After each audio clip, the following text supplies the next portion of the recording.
Let's see daily routine of online educator. આજે તમને આપણા જીવનનો એક દિવસ બતાવવાના છે જોરદાર. સવારના પોરમાં તૈયાર થઈ ગયા ભાઈ, તૈયાર થઈને ભગવાનને પ્રાર્થના કરી દિવસ સારો જાય એટલા માટે. અને પછી ભાઈ છે સિક્રેટ ડ્રિંક પી લીધું, સિક્રેટ ડ્રિંક પીને મારી માણકીને સ્લેપ, અને પછી આપણે આપણા કામ ઉપર સ્કૂલે સવારે નીકળી ગયા. સ્કૂલની અંદર પહોંચીને થોડું ઘણું કામકાજ હતું એ કામકાજ પતાવ્યું, કામકાજ પતાવી અને પછી પાછા ઘરે આવી ગયા. ઘરે આવીને સરસ મજાનું ભોજન, આહા મજા આવી ગઈ. ત્યાર પછી તૈયાર થઈ ગયા ભાઈ વિદ્યાકુલે જવા માટે. વિદ્યાકુલે તૈયાર થઈ ગયા, પંચિંગ આવીને કર્યું અને પંચિંગ કર્યા પછી છે એ સરસ મજાની ભગવાનને પ્રાર્થના કરી, કારણ કે આજે ટોપર બેચનો પહેલો લેક્ચર હતો. પછી બનાવી ટોપર બેચની પીપીટી, ડીપીપી સોલ્યુશન ને ઘણું બધું કામકાજ કર્યું, જબરદસ્ત પ્લાનિંગ કર્યું. અને પછી છે એ થોડું ઘણું શૂટિંગ હતું, એ શૂટિંગ કમ્પ્લીટ કર્યું. થોડી ઘણી મીટિંગ્સ હતી એ પાછી કરી.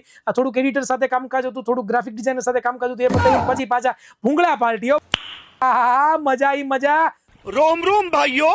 પછી જબરદસ્ત રીતે છે એ પાછા આપણે કામે વળગી ગયા. વિદ્યાર્થીનો કોલ આવ્યો તો વિદ્યાકુલ સાથે વાત કરી, અને વિદ્યાર્થી સાથે વાત કર્યા પછી આપણે ગયા સ્ટોક જોવા. સ્ટોક જોયો, થોડી ઘણી બુકોમાં મદદ કરાવી, અને પછી છે થોડું ઘણું રેકોર્ડિંગ હતું એ પાછું રેકોર્ડિંગ બતાવ્યું. થોડો ઘણો ડાન્સ કર્યો, અને પછી ટોપર બેચની કરી જબરદસ્ત શરૂઆત. બહુ મજા આવી ગઈ, છોકરાઓનો જબરદસ્ત રિસ્પોન્સ મળ્યો. અને પછી પાછા ડીપીપી ચડાવી અને ફાઇલ સાથે થોડી ઘણી મસ્તી કરી. એક મીટિંગ હતી, એ મીટિંગ અટેન્ડ કરીને પછી પાછા ભાઈ પંચિંગ કરીને પાછા પૂગી ગયા ઘરે.